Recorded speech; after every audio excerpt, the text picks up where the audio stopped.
Pooh was in bed thinking about what he was going to do tomorrow. I haven't seen Eeyore since yesterday. And I haven't seen Owl since the day before yesterday. And I haven't seen Roo for a long time. And if I don't see him tomorrow, it will be a still longer time. I could spend a happy morning seeing Roo. I could spend a happy morning being Pooh. For it doesn't seem to matter if I don't get any fatter, and I don't get any fatter what I do. Now that may not seem a very good song to you, but coming through pale fawn fluff at about 10:30 on a chilly evening, it seemed to Pooh to be one of the best songs he'd ever sung. So he turned over and he went to sleep. In the middle of the night, he woke up suddenly and listened. He got out of bed, lit his candle, and stumped across the room to see if anybody was trying to get into his honey cupboard. Is that you, Piglet? Come in, Christopher Robin. Tell me about it tomorrow, Eeyore. Whoever is making that noise is making it outside my front door. So I shall ask him not to do it. Hello. Hello. Oh, hello. Hello. Oh, there you are. Hello. Hello. Who is it? Me. Oh. Oh, well, come in. I'm Pooh. I'm Tigger. Does Christopher Robin know about you? Of course he does. Well, it's the middle of the night, which is a good time for going to sleep. Tomorrow morning we'll have some honey for breakfast. Do Tiggers like honey? They like everything. Then if they like going to sleep on the floor, I'll go back to bed. Good night. Next morning, Pooh began to set the table ready for breakfast. Excuse me a moment, but there's something climbing up your table.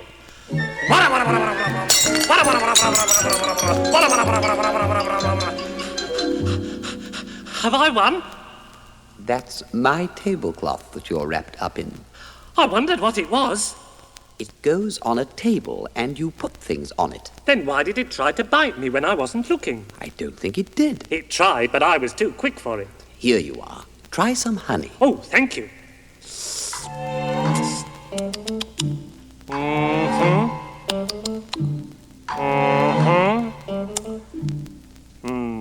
Tiggers don't like honey. I thought they liked everything. Everything except honey. Oh, what a pity. You'd better come round to Piglet's house and try some of his haycorns. Thank you, Pooh, because haycorns is really what Tiggers like best. So after breakfast, they set off to see Piglet. Come on, Tigger.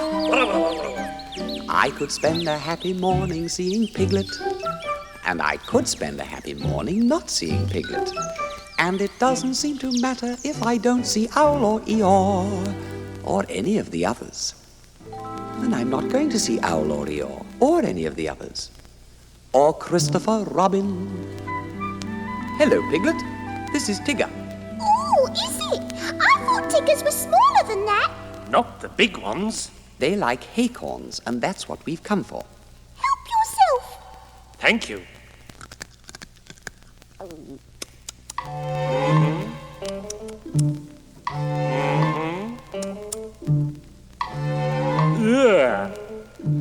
I beg your pardon?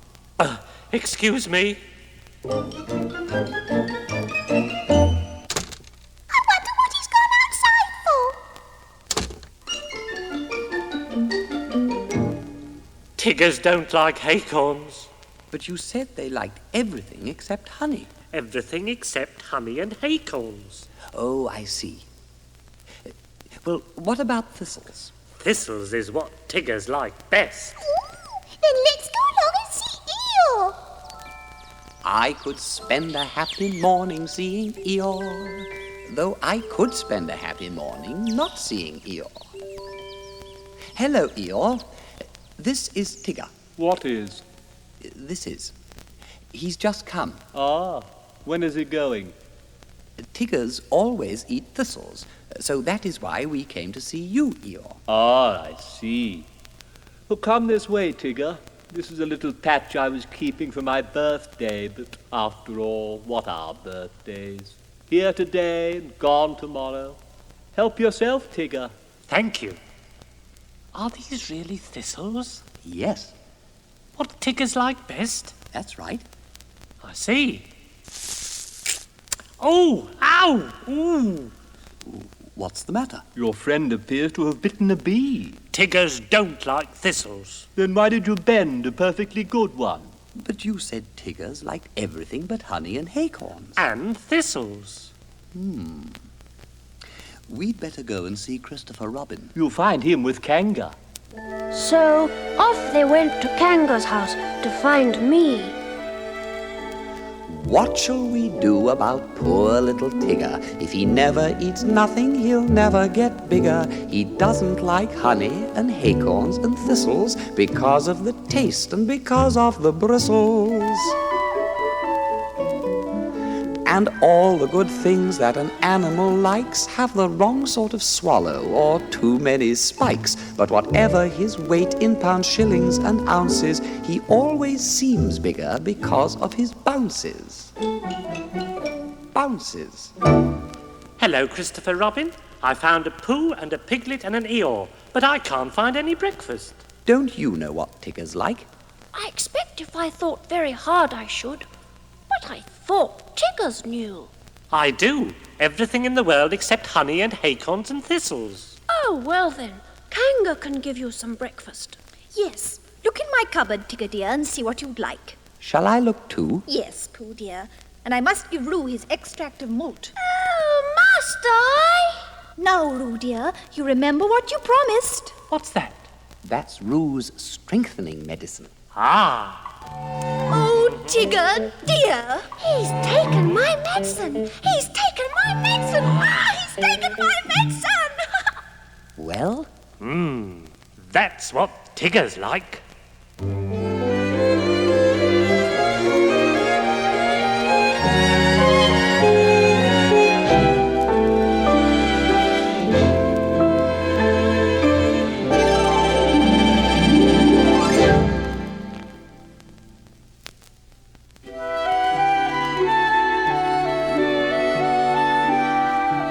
Halfway between Pooh's house and Piglet's house was a thoughtful spot where Pooh and Piglet met sometimes.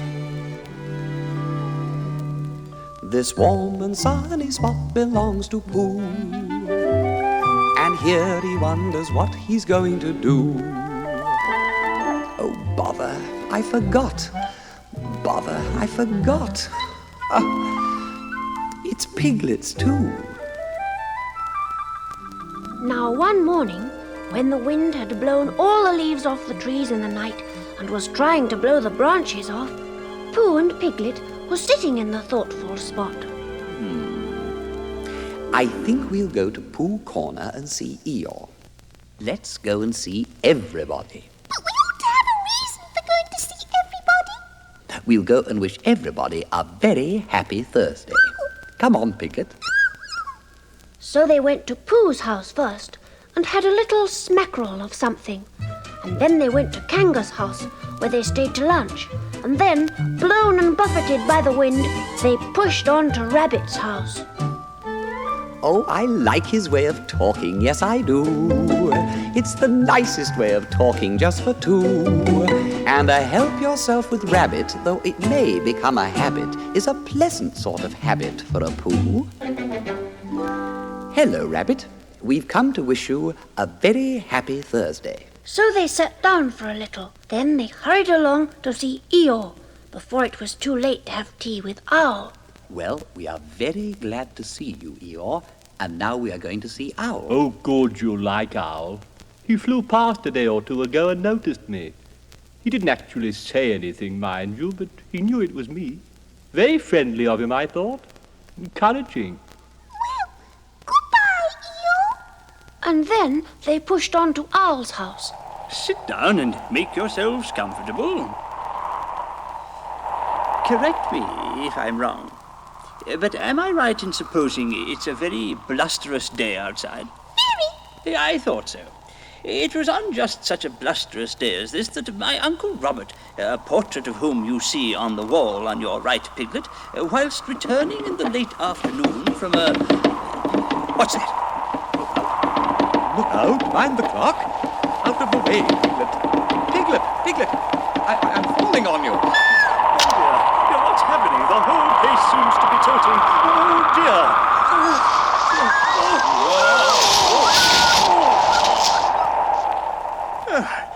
Pooh, did you do that? I don't think so. Then who did? I think it was the wind. I think your house is blown down. Oh, has it? I thought it was Pooh. Did Owl always have a letterbox in his ceiling? Has he got one now? Yes. Look. I can't. I am face downwards under something. Oh, that's better. What are we going to do, Pooh? Can you think of anything? Well, I had just thought of something. It was a little thing I thought of, actually. I lay on my chest and I thought it best to pretend I was having an evening's rest. I lay on my tum and I tried to hum, but nothing particular seemed to come. My face was flat on the floor, and that is all very well for an acrobat, but it doesn't seem fair to a friendly bear to stiffen him out with a basket chair. And a sort of squoze which grows and grows is not too nice for his poor old nose. And a sort of squatch is much too much for his neck and his mouth and his ears and such. And that was all. Well, we can't go out by what used to be the front door. Something's fallen on it. Owl, I have thought of something. You tie a piece of string to Piglet. Then you fly up to the letterbox with the other end in your beak. Then you push it through the wire, bring it down to the floor, and then you and I will pull Piglet slowly up to the top. And there you are. And there Piglet is, if the string doesn't break. Supposing it does. Then we try another piece of string. Soon everything was ready. Piglet found himself slowly going up to the ceiling. Up we go. The ascent is proceeding as expected. Soon it was over, and Piglet opened the letterbox and squeezed through. Ooh, it's all right. There's a branch across the door, but Christopher Robin and I can move it. I'll climb down and fetch him. It's dangerous, but I can do it all right. We'll be back in half an hour. Then that will just about give me time to finish that story, Pooh, about my Uncle Robert, a portrait of whom you see underneath you. Now, let me see, where was I? Yes. But It was Pooh on- shut his eyes and began to think of a grateful hum to Piglet. And later, when they had all been rescued, they sang it to me. Here lies a tree which Owl, a bird, was fond of when it stood on end. And I was talking to a friend called me, in case you hadn't heard. When something occurred. Although the wind was blusterous and flattened out his favorite tree, and things looked bad for him and we looked bad, I mean, for he and us, I've never known them was. Then Piglet thought a thing. Courage, he said, there's always hope. I want a thinnish piece of rope, or if there isn't any, bring a thickish piece of string. So to the letterbox he rose, while Pooh and Owl said oh and hum. And where the letters always come, Called letters only, Piglet swose his head and then his toes. Help, and rescue. Piglet cried and showed the others where to go. Sing ho for Piglet, Piglet ho, and soon the door was opened wide, and we were both outside. Sing ho for Piglet ho, ho.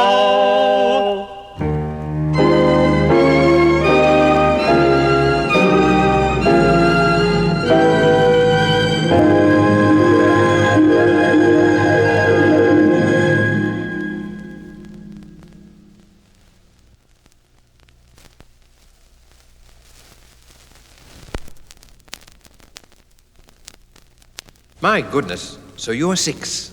I remember when I was 6, I learned a little poem which I promised I would say every morning, because I knew that being 6 was the most important thing there was. Shall I tell you my poem? Yes? Very well. When I was 1, I had just begun. When I was 2, I was nearly new. When I was 3, I was hardly me. When I was 4, I was not much more. When I was 5, I was just alive. But now I am 6, I'm as clever. So I think I'll be 6 now forever and ever. Oh dear, it was such a pity I didn't say it every morning, because I might have stayed 6 forever, and I'm sure that would have been grand. But some mornings I felt like singing, and when I felt like singing, I would sing this song. There were 2 little bears who lived in a wood. One of them was bad and the other was good.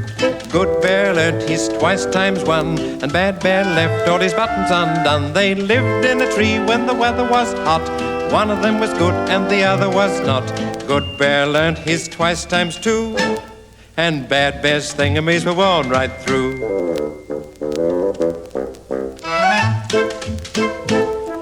They lived in a cave when the weather was cold, and they did or they didn't do what they were told. Good bear learnt his twice times 3, and bad bear never had his handkerchief. They lived in a wood with a kind old aunt, and one said yes and the other said shan't. Good bear learnt his twice times 4, and bad bear's nicketies were terrible tore. And then quite suddenly, just like us, one got better and the other got worse. Good bear muddled his twice times 3, and bad bear coughed in his handkerchief. Good bear muddled his twice times 2, and bad bear's thingamies looked like new. Good bear muddled his twice times 1, and bad bear never left his buttons undone. There may be a moral, though some say not. I think there's a moral, though I don't know what. But if one gets better as the other gets worse, these 2 little bears are just like us. For Christopher loves his twice times 10, and I never know where I put my pen. So I shall have to write the next one in pencil. Do you like arithmetic? When I was 6, I could never be sure, but I once had an arithmetic thought, and it went like this. If I were John and John were me, then he'd be 6 and I'd be 3. If John were me and I were John, I shouldn't have these trousers on. How old was my brother John? Did you say 3? Well, you were quite right. While we're talking about arithmetic, I'd like to tell you about an emperor who had a rhyme which was all about arithmetic. I'm not sure I know what it was all about, but I do know it was a very good rhyme. I will sing it to you. The king of Peru, who was emperor too, had a sort of a rhyme which was useful to know. If he felt very shy when a stranger came by, or they asked him the time when his watch didn't go, or supposing he fell by mistake down a well, or he tumbled when skating and sat on his hat, or perhaps wasn't told till his porridge was cold that his breakfast was waiting, or something like that. Oh, whenever the emperor got in a temper or felt himself sulky or sad, he would murmur and murmur until he felt firmer this curious rhyme which he had. 8 8s are 64, multiplied by 7. When it's done, carry 1 and take away 11. 9 9s are 81, multiply by 3. If it's more, carry 4, and then it's time for tea. So whenever the queen took his armor to clean, and she didn't remember to use any starch, or his birthday in May was a horrible day, being wet as November and windy as March, or of sitting in state with the wise and the great. He just happened to hiccup while signing his name. Or the Queen gave a cough when his crown tumbled off as he bent down to pick up a pen for the same. Oh, whenever the Emperor got in a temper or felt himself awkward and shy, he would whisper and whisper until he felt crisper this odd little rhyme to the sky. 8 8s are 81, multiplied by 7. And if it's more, carry 4, and oh, take away 11. 9 9s are 64, multiplied by 3. When it's done, carry 1, and then it's time for tea. How about a nice cup of tea? You know, it's funny how arithmetic seems to come into everything. It may not make us feel better like the Emperor, of course, but it is very important.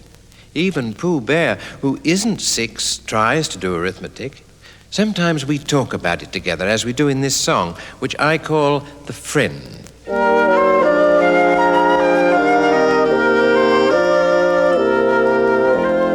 There are lots and lots of people who are always asking things like dates and pound and ounces and the names of funny kings. And the answer's either 6pence or 100 inches long. And I know they'll think me silly if I get the answer wrong,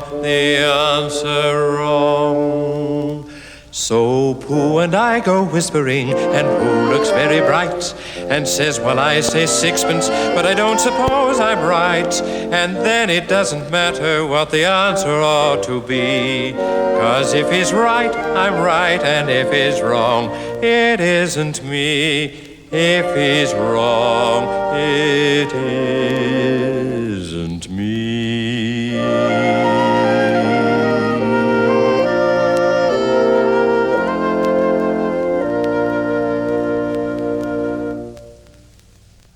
What do you think about the weather?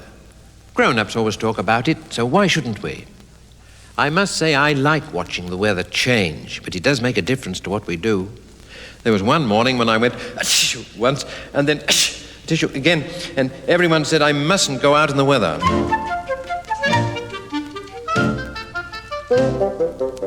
I tell you what happened. Christopher Robin had weasels and sneezels. They bundled him into his bed. They gave him what goes with a cold in the nose and some more for a cold in the head. They wondered if weasels could turn into measles, if sneezels would turn into mumps. They examined his chest for a rash and the rest of his body for swelling and lumps. They sent for some doctors in sneezels and weasels to tell them what ought to be done. All sorts of conditions of famous physicians come hurrying round at a run.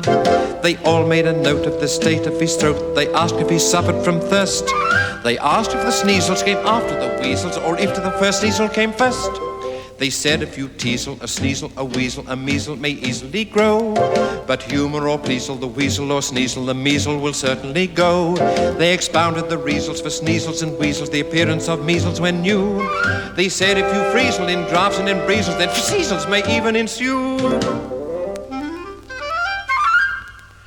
Christopher Robin got up in the morning, the sneezels had vanished away, and the look in his eye seemed to say to the sky, now how to amuse them today? Achoo! That will give them something to think about. When all the doctors had gone, I discovered a poem about the weather.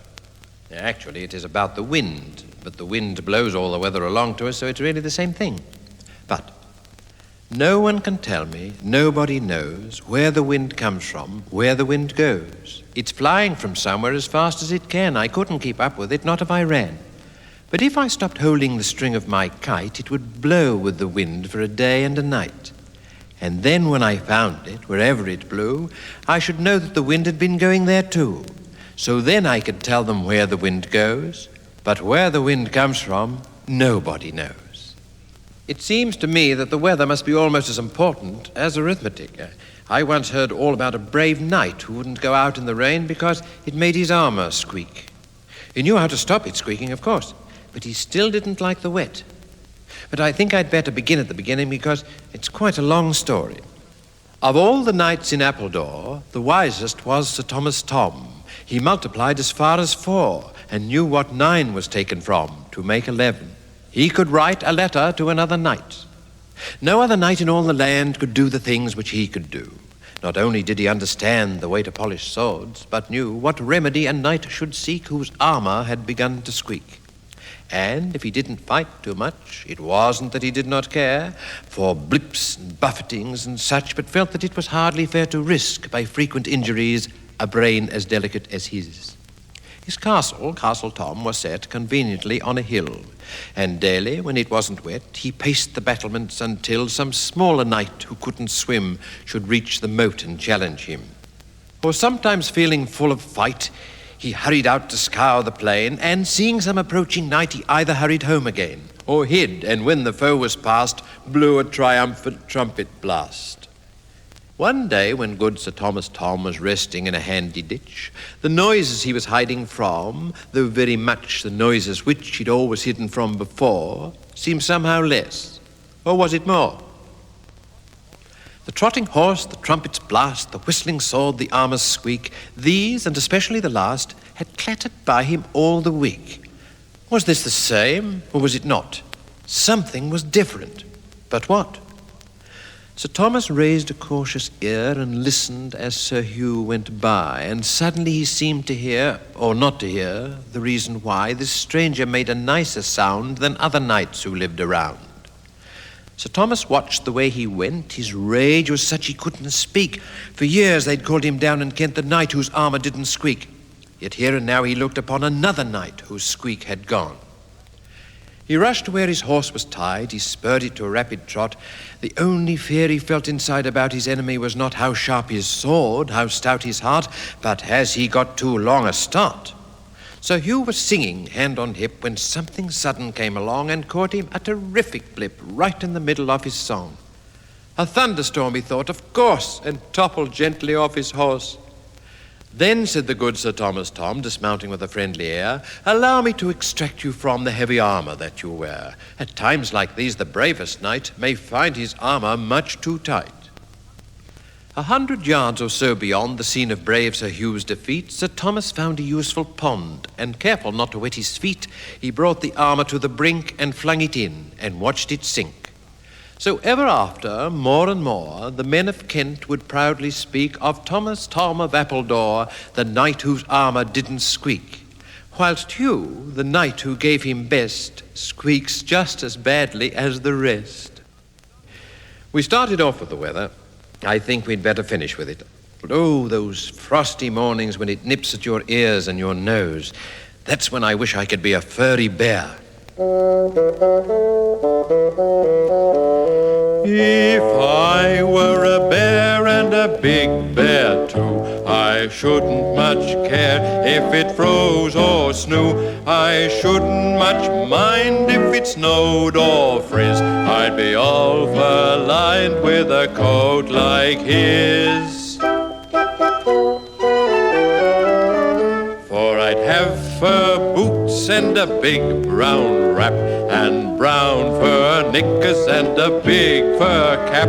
I'd have a fur muffler ruff to cover my jaws, and brown fur mittens on my big brown paws. With a big brown furry down up to my head, I'd sleep all the winter. I'd sleep all the winter in a big fur